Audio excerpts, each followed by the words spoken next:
Hey guys, subscribe for daily knife content. And if you're shopping for knives and gear, make sure you check out the description of the video you're watching right now for links to some great online retailers. There's also individual links for knives that I personally recommend. Thanks!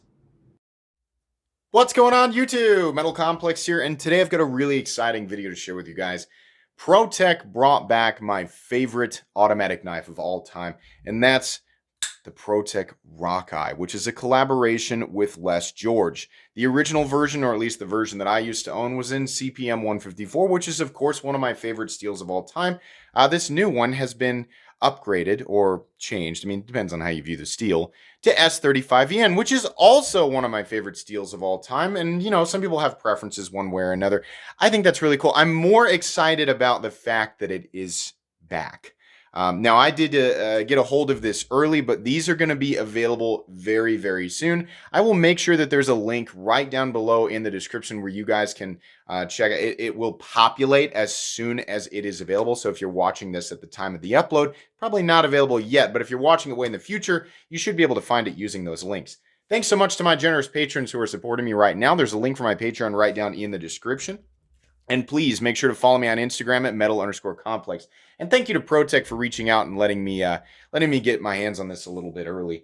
Let's go ahead and do a measurement. I have reviewed this knife before, but I'm going to go ahead and do a full review on it. Overall length of the Protech Rockeye is coming in at about 8 1/4, maybe just a little bit longer than 8 1/4. Blade length is exactly 3.5 inches, and your cutting edge is coming in at about 3 1/4. Let's go ahead and do some size comparisons up against the Ontario Rat Model 1 and its little brother, the Ontario Rat Model 2. So you can see here, this is definitely a full-size knife. We're at an angle. Rat 1 is a little bit longer, but it is close. How about up against the Spyderco PM2 and Spyderco Para 3? The PM2 and the Rockeye are about exactly the same. I'm going to measure the Rockeye again. Might have gotten the overall length. Yeah, I was wrong about that. It was the angle, I guess, but the Rockeye is actually 8.5 inches overall, which would make sense because the original Rockeye and VECP were also 8.5 inches. And last but not least, this Benchmade Griptilian, or in this case, the Ritter Hogue, which is going to come in at 8 inches, and its little brother, the Mini Griptilian. So you can see there, it's definitely a little bit longer than the Ritter Hogue. How's the action on this guy? Normally, I wait and do the action later, but I want to talk about it right now. Holy crap, the action's amazing. That's what you'd expect, anyway, from a Protech.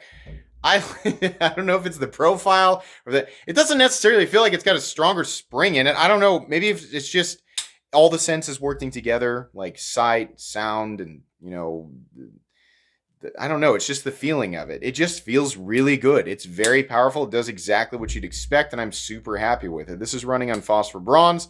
It's easy to disengage, right? You do have to kind of work against the spring. This is going to be a problem, and it sounded like I was going to say something negative. Yeah, the issue with the side opening automatic is that as it's closing, if you're going to do it with one hand, you do have to keep constant pressure on it, but you'll adapt to it.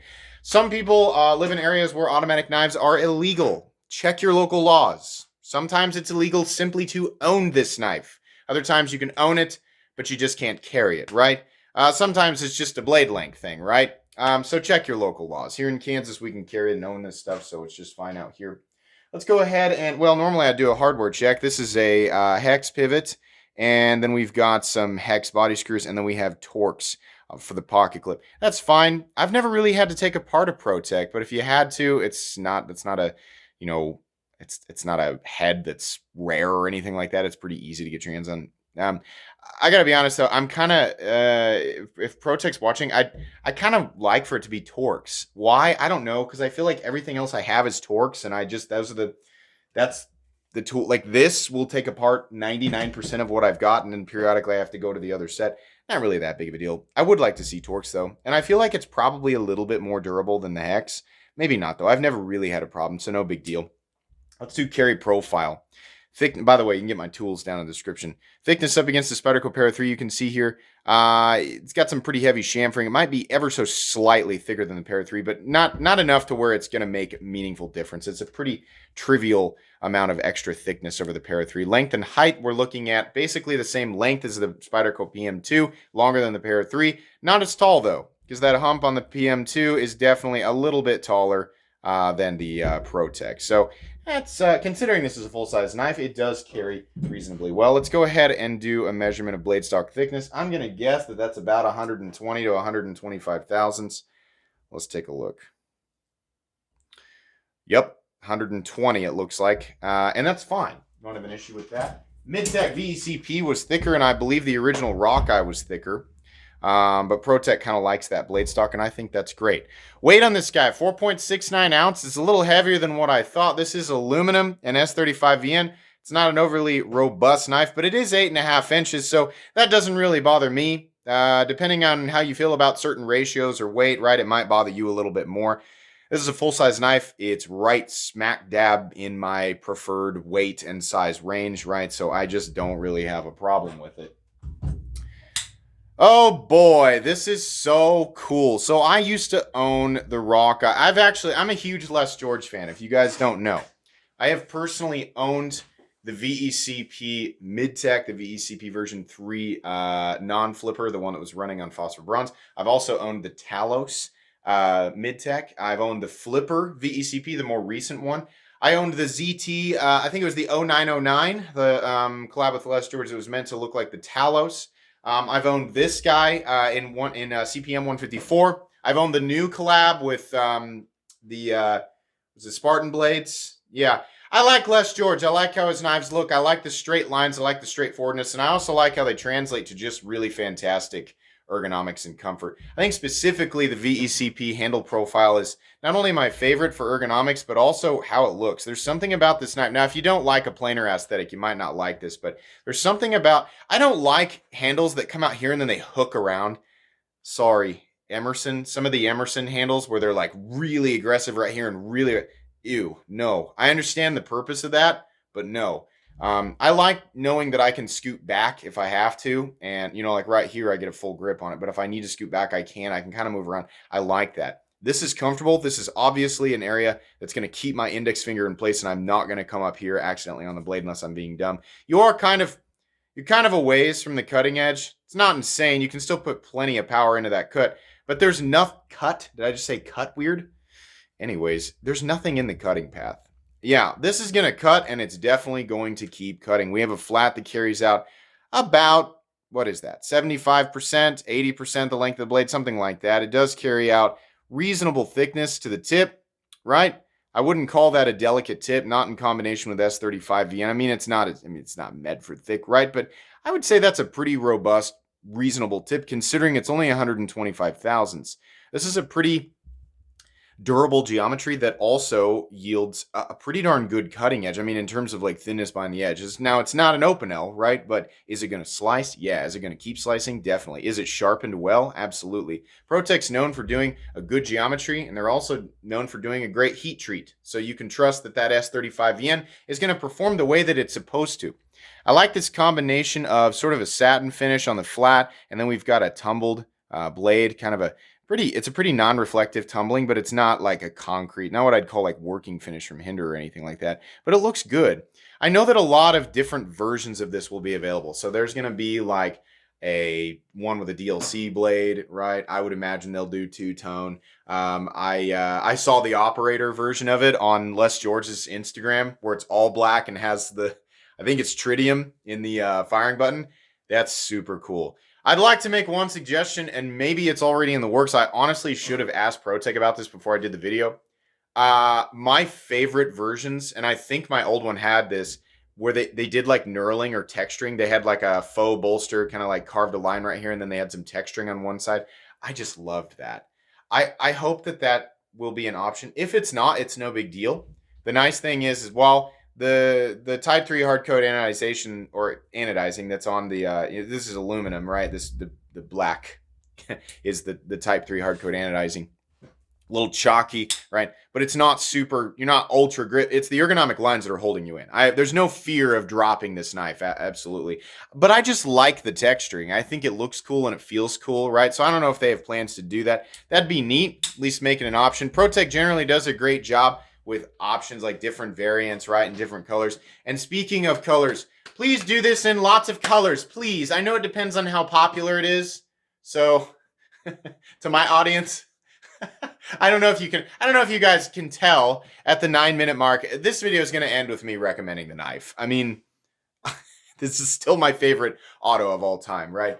I would just love to see this in red and in green and blue and the whole, purple, whatever. I think that would be so cool. I just love the idea of that. But right now we have, as far as I know, black. That's what I've seen, and I think that's just fine. Let's talk about the firing switch. It is recessed. It's done exactly right, and there's no safety. I think that's about how it needs to be. For people wondering, do automatic knives go off in your pocket? It depends on the design, but I've never had an automatic knife go off in my pocket, safety or not, right? This has no safety, and it doesn't need it because the firing switch is recessed and is actually slightly below the surface of the scale here. So if I'm going to be carrying this and the button's going to be up against my leg, unless I have some other very specifically shaped object that gets conveniently smashed between the button and my leg, it's not going to go off in my pocket. And even if it does, I'm carrying the knife up against the back seam. So if I push that, the blade's not going to do anything. It's only like if I go to pull it, the blade apparently deployed, right? No, don't worry about that. You're going to be fine. The button's responsive. It's not sticky. It's not gritty. It's exactly what you'd expect. You can see the recoil in that throw is just awesome. It says Protech USA. That's fantastic. These are definitely made in the United States, which is wonderful. S35VN. And then on this side, it says George, which is fantastic. Unlike some of the other less George knives, some of the more expensive ones I've handled, the jimping is actually functional. This is now on the new VECP flipper. He did a better job with that. But I remember on the VECP, the non-flipper and the Talos that I handled, it was basically not functional. This is definitely functional. It's not aggressive. It's not sharp, but it will definitely catch your bare thumb or a glove. And they've got it nicely. You can see there, it's knocked down. In fact, the whole blade, the corners up here, this is knocked down. So you don't have any, right? Now, if they do a satin version of this, that might not be the case, but it is on this guy. Nice heavy chamfering right here. This is what I like to see. This keeps the knife from feeling like a big block of aluminum, right? A sharp block. This heavy chamfering right here, and all these corners are really, really nicely knocked down. So this is not sharp. None of this is sharp. It's great. There's a lanyard hole back here. It is still taking priority over the pocket clip. That's something that bothered me on the original design. So this is a standard 3-hole clip. There are tons and tons of 3-hole clips out there that are made for Emerson Benchmade. I think Ontario uses something similar, right? I don't know if it's all exactly the same, and perhaps the threads are different, but I think the holes are pretty much spaced exactly the same, right? There's a ton of clips out there. These clips can be switched out, but I think this clip is pretty darn good. And I'd say this knife carries, why are we not focusing? I'd say it carries about medium, right? Now, if that lanyard hole was there, and this pocket clip, it was causing the clip to carry like this, that would kind of make me mad. It's like I have to carry this shallow because I need this lanyard hole has to be here, right? In my opinion, the lanyard hole, I would be happy if it just wasn't there, but it is there, right? And the pocket clip carries medium, so I really can't complain all that much. I also like the clip other than the straight bill. I wish it kind of swooped down and then just came up and stopped right there on the rise. My camera does not know what to do with this thing, right? I wish it kind of just stopped right here, but it doesn't. It goes straight. In some situations, depending on the thickness of your pocket seam, you might have to fight it a little bit where you hold the pocket and push it in. But my experience largely with this knife has been pretty darn good. In and out of sweatpants, in and out of jeans, in and out of khakis, it's all been fine. And I've been carrying this guy a lot. It's really been fantastic. Lockup, absolutely 100% solid. I have no issue with that. Has it come off center? I haven't looked. Nope. Right down the middle. Just fantastic. This is a quick video here, guys. What do these come in at? They're going to come in MSRP. Well, it doesn't talk about MSRP. What you're going to find these for at retailers is about $225. The original, or the one that I handled in CPM 154, which was, again, from years ago, was $200. So is the $25 price increase warranted? That's a pretty small price increase for a steel that I think here's the thing. People are going to, what's the difference between S35VN and 154CM? 154CM or CPM 154, which is the powder version of it, is probably one of the most well-rounded steels of all time, and I absolutely love it. There are a lot of similar attributes, but CPM 154 will not hold an edge as long as S35VN. So that multi-directional teeter-totter is kind of, the balance is a little different. On the flip side of that, S35VN, it's going to be a little harder to sharpen, but it's still well-rounded enough and still not it's still not difficult to sharpen it. I mean, for some people, the additional edge holding capabilities are going to be preferable. S35VN, of course, also a powder steel, so you get even particle distribution, which is the point, right? And it's also stainless and pretty darn tough. It's really, really good. You're not going to hear a lot bad about S35VN on the internet if you're not aware of it. And you're certainly not going to hear anything bad about Protech's heat treat or the steels that they use, right? But yeah, this is great. I love the ergos. I'm big into the look of this. It does carry well. I mean, this is a larger auto, but it doesn't feel or carry like a massive knife, right? It's big, but the power of it is shocking. And honestly, for what it's capable of, I mean, there's not a lot that I would be reserved with here. And I wish I could show you guys the one. The gentleman who owns my old one now actually works at the dealership that I used to work at, and he's unavailable at the moment, so I cannot get that knife. But you can go back on my channel and watch the old Rockeye. That thing has been beat into the ground, and I've shown it on multiple videos. It's been tossed around, it's been sharpened and resharpened multiple times. I generally do is sharpening. The tip's been smashed in, right? There's battle scars all over the frame and the pot. It's still going, no problem. We've never had to take that knife apart. I've barely had to tighten the pivot for him. The action is still just as powerful on that old one as this one. It's still going strong. These things are tough. These are made to be used. Don't hesitate with this. Do I think $225 is a good price? Yeah, this is definitely my favorite automatic folding knife ever. Side opening automatic folding knife ever. And legitimately, I think this is the best knife that Protech has ever done. They've done some great stuff too. In fact, I don't think I've ever handled a knife from Protech that wasn't good. So out of everything that I have experienced personally from Protech, I think this is their best knife. And I think it's well worth the $225 that you're going to pay for it. Don't be afraid to spend that money on this knife. Like I said, check out the links right down below. Really, really happy with this. My one complaint is really just with the lanyard hole and the spacing between where your index finger is and where the cutting edge is, but those are teeny tiny, itty bitty weeny nitpicks, right? Not really that big of a deal. Everything else is just fantastic. Very, very recommendable. If you've been thinking, I'd really like, an automatic knife. I want a US automatic knife, right? What's the one that I should go with? It's expensive, but this is the one I'm going to recommend. I love this thing. I think it's awesome. Thanks again to Protech for bringing my favorite knife back. That's so wonderful. Please follow me on Instagram at metal_complex. If you guys enjoyed this video, please leave a like. If you'd like to check out my other content, I do, of course, have lots of videos of knives that are either expensive or inexpensive that I do or don't like, so check those out. And if you enjoy all my content, go ahead and click on that Metal Complex logo right there and subscribe because there's definitely more coming. Thanks again for watching, everybody, and have a great day.